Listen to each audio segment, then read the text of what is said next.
Kalau boleh tahu kegiatan kesehariannya apa? Saya sebagai ojol. Kalau Mbak Uun? Dagang cireng di rumah sama Benar. cilok. Kalau Mas Mompi dapat berapa biasanya? 50.000 gitu. Belum Saya punya anak. Belum punya.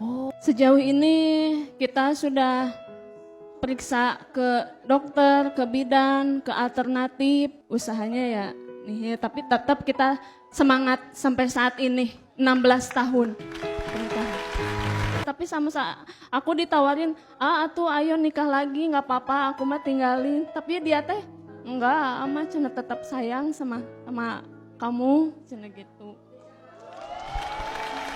Dan lagu yang akan mereka bawakan adalah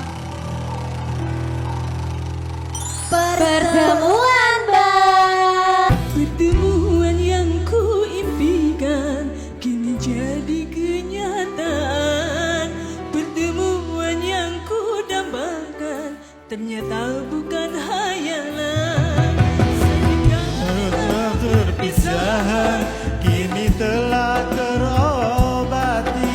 Kebahagiaan yang hilang kini kembali lagi. Mas Mompi udah menampilkan terbaik, berusaha untuk menemani istri, berjuang bersama, jadi jangan ngerasa bersalah ya.